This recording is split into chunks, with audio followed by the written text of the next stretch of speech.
Delhi calling. Delhi బాట పట్టిన tea Congress నేతలు. మంత్రులకు శాఖల కేటాయింపుపై సమాలోచనలు. 11 గంటలకు కాళేశ్వరం కమిషన్ ముందుకు కేసీఆర్. ఇలాంటి అప్డేట్స్ అండ్ హెడ్లైన్స్ లోకి వెళ్లే ముందుగా ఇంపార్టెంట్ న్యూస్ ఫటాఫట్ చూసేద్దాం. ఏపీలో 3 పంటల విధానంపై సీఎం చంద్రబాబు కొన్ని కీలకమైన ఆదేశాలు ఇచ్చారు.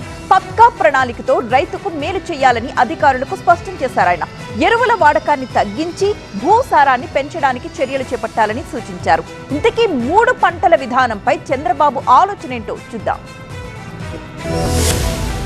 వ్యవసాయ పనులు ఊపందుకుంటున్న నేపథ్యంలో అమరావతి వేదికగా వ్యవసాయ శాఖపై సీఎం చంద్రబాబు సమీక్ష చేశారు. వ్యవసాయానికి సంబంధించిన వివిధ అంశాలపై ఆ శాఖ అధికారులతో చర్చించిన చంద్రబాబు కీలక ఆదేశాలు ఇచ్చారు. ఇకపై 365 రోజులు సాగు భూములు పచ్చగా ఉండేలా చూడాలని, అందుకు అనుగుణంగానే 3 పంటల విధానం తీసుకురావాలని వ్యవసాయ శాఖ అధికారులకు సూచించారు.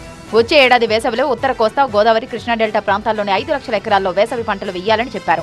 అనంతపురం లాంటి జిల్లాల్లో ఏడాది కాలంలో కేవలం 4 నెలలే పంటలు సాగు చేసి 8 నెలల పాటు భూములు ఖాళీగా వదిలేస్తున్నారని, దీనివల్ల భూసారం దెబ్బతింటోందని అన్నారు. ఇలాంటి పరిస్థితులకు చెక్ పెట్టి మిగిలిన 8 నెలలు కూడా ఏదో ఒక పంట సాగు చేసే పరిస్థితులు కల్పించాలని సీఎం చంద్రబాబు అధికారులకు సూచించారు. వచ్చే వేసవిలో జలవనరుల లభ్యత ఉన్న 141 మండలాల్లోనూ పంటలు సాగు జరిగేలా రైతుల్ని సన్నద్ధం చేయాలన్నారు. ఖరీఫ్ పంటలపై కీలక సూచనలు చేశారు. ప్రధానంగా తుఫాన్ల నుంచి ఖరీఫ్ పంటలను రక్షించుకునేలా పంట కాలాన్ని ముందుకు తీసుకురావాలన్నారు. అలాగే వరిలో అధిక డిమాండ్ ఉన్న సన్న రకాలను పండించేలా రైతులను ప్రోత్సహించాలని, అంతర పంటలపైన దృష్టి సారించేలా రైతుల అవగాహన కల్పించాలని సీఎం చంద్రబాబు సూచించారు. మరోవైపు ఎరువులు కొరత లేకుండా చూడాలని, ఎరువులు, పురుగు మందుల వినియోగంపై ఎప్పటికప్పుడు సమాచారం అందించాలన్నారు సీఎం చంద్రబాబు.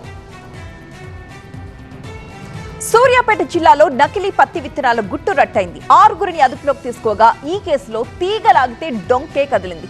నకిలీ విత్తనాలు అమ్మితే పీడీ యాక్ట్ నమోదు చేస్తామని పోలీసులు హెచ్చరించారు. సూర్యాపేట ఎస్పీ నరసింహ.